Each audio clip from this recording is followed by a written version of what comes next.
letting them contribute to that would be so much more helpful in having our kids not only holding us accountable to things that maybe we want to change, but that they have ownership in it too.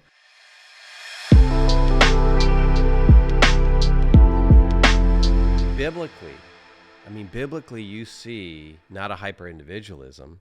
You often see when you read through the New Testament, particularly Paul's epistles, there's this flavor of, and this emphasis on submitting your personal rights often to the body, obviously to Christ, but then to the body.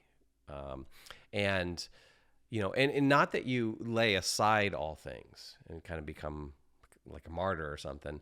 No, I'm thinking Philippians chapter 2, right? Look not only to your own interest, but also to the interest of others. So there's a healthy, appropriate self-interest, but all of the one another's of the New Testament, how Jesus talks about, the church as family, there is a much more group orientation within the New Testament. So, and this is where the Christian worldview actually can bring some balance, right, to this, and help us see that there's a healthy view of the individual, right, but then there's also a healthy group view. Mm-hmm. And there are some cultures where there's so much emphasis on the group or the family or the larger, set of individuals that you almost blot out the individual.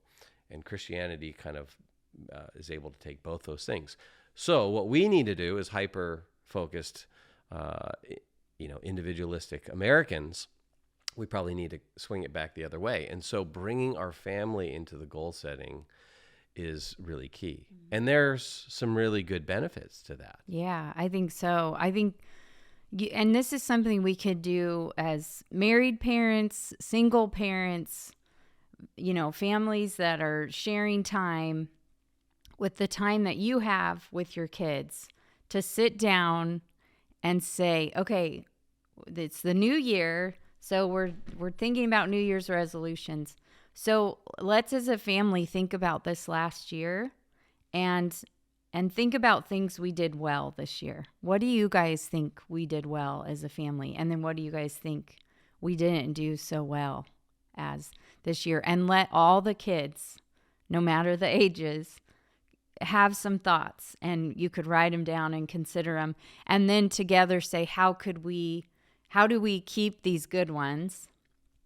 Or let's keep these good ones. Hasn't it been great? And then how can we work on these ones?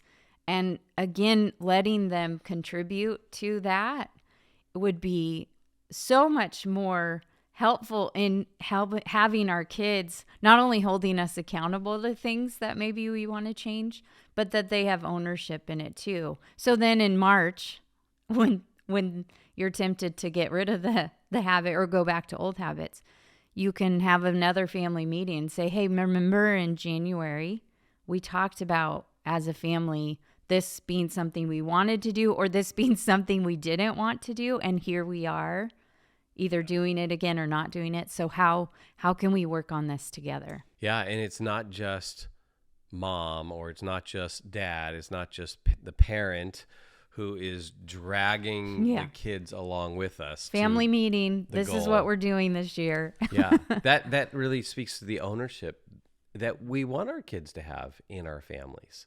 And so there actually has to be a posture of humility on our part.